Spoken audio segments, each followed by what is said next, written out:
नमस्कार, प्रॉपर्टी गुरु में आपका बहुत बहुत स्वागत है। आपके साथ मैं हूं विपिन भट्ट और ये प्रॉपर्टी गुरु आपके लिए लेकर आता है सिग्नेचर ग्लोबल। तो चलिए आज के शो की शुरुआत करते हैं और आज के शो में भी हमेशा की तरह हम ढेर सारी बातें करेंगे, रियल एस्टेट मार्केट का एक ताज़ा अपडेट लेंगे और आपके सवालों के जवाब वो ज़रिया बनेंगे जिनसे हम थोड़ी सी और तस्वीर और गहराई तक जानने की कोशिश करेंगे कि प्रॉपर्टी बाज़ार इस वक्त कैसा कर रहा है, आपके लिए ख़रीदने के क्या ऑप्शन है, बेचना चाहते हैं तो क्या विकल्प हैं और इन जनरल प्रॉपर्टी मार्केट के क्या हाल चाल है। ये सारी बातें होंगी और आज ये सारी बातचीत करने के लिए हमारे साथ हैं आज के हमारे प्रॉपर्टी गुरु पंकज कपूर साहब, MD लाइसेंस फॉर आज। सर बहुत बहुत स्वागत है आपका प्रॉपर्टी गुरु में।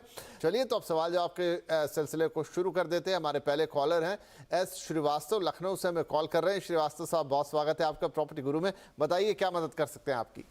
जी नमस्कार। नमस्कार। मैं एक रिटायर्ड पर्सन हूँ और मेरी एक प्रॉपर्टी है पुणे में, वाकड़ में। इसमें बेसिकली मेरे को रेंटल इनकम का इशू है। ओके। तो अभी जो रिटर्न ऑन इन्वेस्टमेंट आ रहा है वो ऑलमोस्ट 2% आ रहा है। अच्छा, ठीक है जी। तो और अब मैं इसको चेंज करके लखनऊ में, क्योंकि मैं सेटल हो रहा हूँ, तो मैं लखनऊ में मैंने एक कमर्शियल प्रॉपर्टी सर्च की है। एक्सपीरियन करके एक प्रोजेक्ट है जो गोमती नगर के विभूति खंड में है। ओके। तो मुझे बिल्डर से जो कमिटमेंट मिल रही है या इंडिकेशंस मिल रहे हैं कि 50 से 60 रुपए स्क्वायर फीट का रेंट वहाँ पे मिल सकता है ऑफिस स्पेस के लिए। ठीक है। तो क्या मैं इस प्रॉपर्टी को, पुणे वाली प्रॉपर्टी को निकाल के इसमें निवेश करूं? क्या ये एक अच्छा डिसीजन होगा? बहुत ही बढ़िया सवाल है श्रीवास्तव साहब आपका। और अब हम पंकज जी से समझेंगे कि ये किस तरीके से काम करेगा। तो पंकज जी, एक है रेजिडेंशियल प्रॉपर्टी पुणे में, जाहिर सी बात है आप हमेशा बात करते हैं रेंटल यील्ड्स भारत में उतनी आकर्षक है नहीं, ये भी बता रहे हैं 2% के आसपास का रिटर्न इनको मिल रहा है। दूसरा है गोमती नगर का विभूति खंड, जहां पर एक कमर्शियल प्रॉपर्टी में अब ये निवेश करना चाहते हैं। तो क्या रेजिडेंशियल से निकलकर कमर्शियल प्रॉपर्टी, पुणे से निकलकर लखनऊ, उसमें भी गोमती नगर विभूति खंड, ये एक अच्छा डिसीजन होगा? ये बहुत ही बढ़िया क्वेश्चन है और इसने मुझे भी सोचने पे बहुत मजबूर कर दिया और मैं तो कागज कलम लेकर के बैठ गया था। क्या बात है।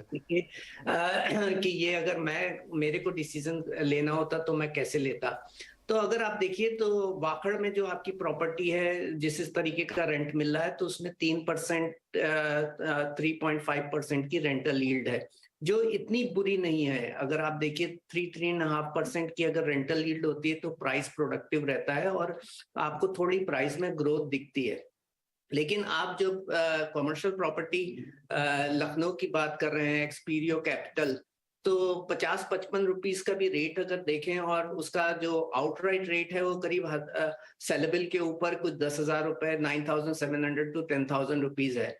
तो अगर हम इसके बेसिस पे एनालाइज करते हैं तो हमको लगता है कि 6.5 से 7.5% की रेंटल यील्ड मुझे मिल सकती है, डिपेंडिंग अपॉन हम कौन सा फ्लोर लेते हैं। तो आप कंपेयर करेंगे डायरेक्टली कि 3.5% रेंटल यील्ड मिल रही है और उसके अगेंस्ट मुझे 6-7% की रेंटल यील्ड मिलेगी, तो मुझे जो है कमर्शियल की तरफ रुझान कर देना चाहिए। लेकिन आप ये देखिए कि जो रेजिडेंशियल फ्लैट है वो ऑक्यूपाइड है और प्रोबेबिलिटीज ऑफ ऑक्यूपेंसी उसमें रहने की हमेशा से रहती है। और ये आपकी जो प्रॉपर्टी है इसमें कम से कम 1 साल लगेगा इसको रेडी होने में। उसके बाद अगर ये प्रॉपर्टी, क्योंकि ये आपकी कोई ए ग्रेड प्रॉपर्टी किसी ए ग्रेड डेवलपर की नहीं है और इसमें इन्वेस्टर को बिल्डर बेच रहा है, तो इसमें आपका एक टेनेंट ढूंढने में आपको जो समय लग सकता है, अगर आप इन सब चीजों को डिस्काउंट करेंगे तो मेरे हिसाब से अगर आपकी रेंटल यील्ड 6.5% है, लेकिन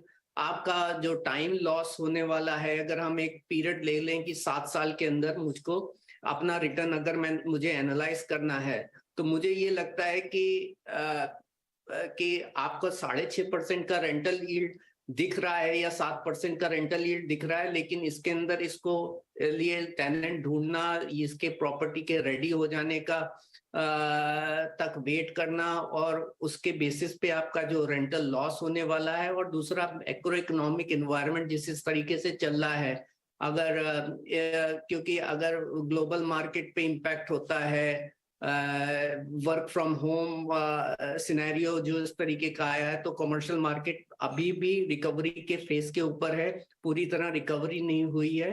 तो मैं ये कहूंगा कि आप वेट कीजिए, हो सकता है कि प्रॉपर्टी जब रेडी हो जाए तब आप इसमें निवेश कीजिए, और आपके पास टेनेंट है तब निवेश कीजिए। अभी आपको दिखने में लगता है कि 6.5% का रेंटल यील्ड है, लेकिन आप अगर टाइम लॉस और उसके बेसिस पे आपका जो रेंट लॉस है उसकी प्रोबेबिलिटी की एनालिसिस करेंगे तो आपको लगेगा कि आप यहाँ पे जाके फंस सकते हैं। और यही कारण है कि रेजिडेंशियल में ऑप्टिमम रेंटल यील्ड जो मैं बोलता हूँ 5.5% है, कॉमर्शियल में ऑप्टिमम रेंटल यील्ड 10 से 11% पकड़नी चाहिए। 6.5% यही बताता है कि ये आज भी अनप्रोडक्टिव है कॉमर्शियल के पॉइंट ऑफ व्यू से, बट आपके रिलेटिव कन्वीनियंस है कि क्योंकि आप लखनऊ शिफ्ट हो रहे हैं, हो सकता है आपके लिए इसको मैनेज करना बेटर रहेगा। लेकिन मैं तब भी एडवाइस ये करूंगा कि आप वेट कीजिए, ये प्रॉपर्टी रेडी हो जाए और आपको लीज प्रॉपर्टी मिल जाए, आप किसी इन्वेस्टर्स को से इसको रीसेल पे खरीद सकते हैं।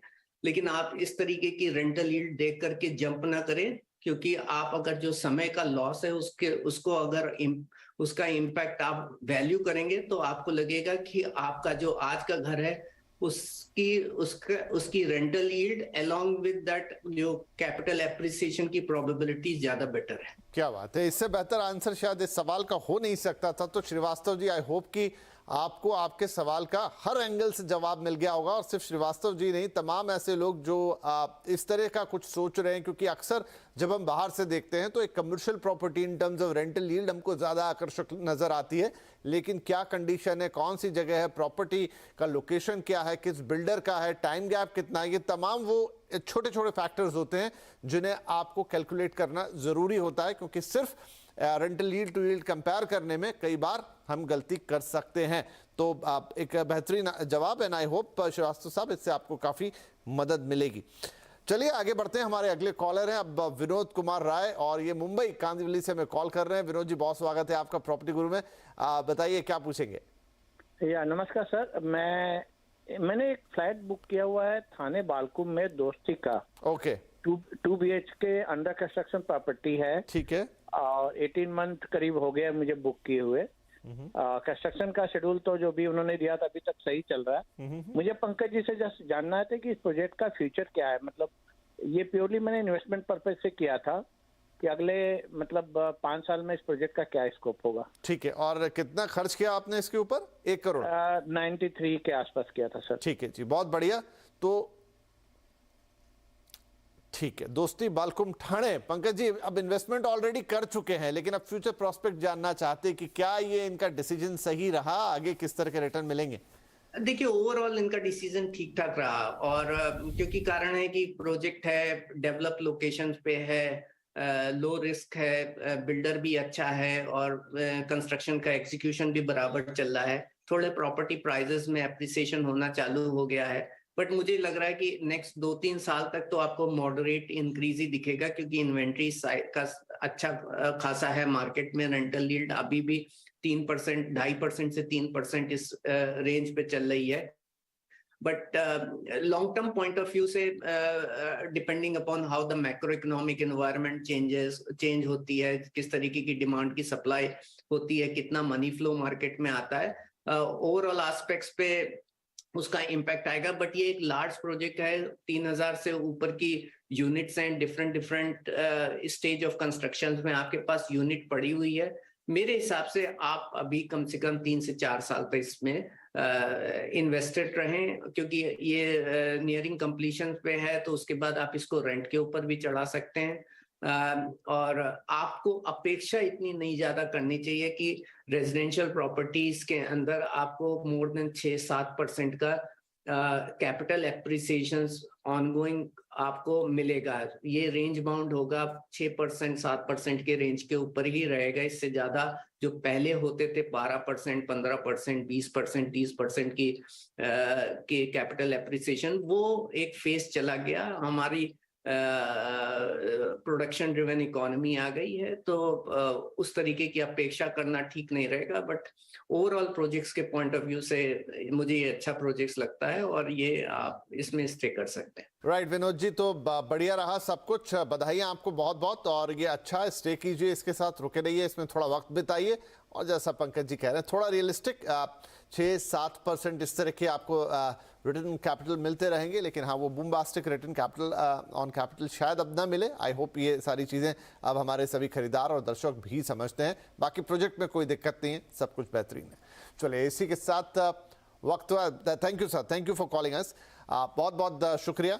और इसी के साथ हम ले लेते हैं एक छोटा सा ब्रेक के बाद ऐसे ही कुछ और रोचक सवाल रहेंगे और ढेर सारी बातें रियल एस्टेट पे जारी रहेंगी।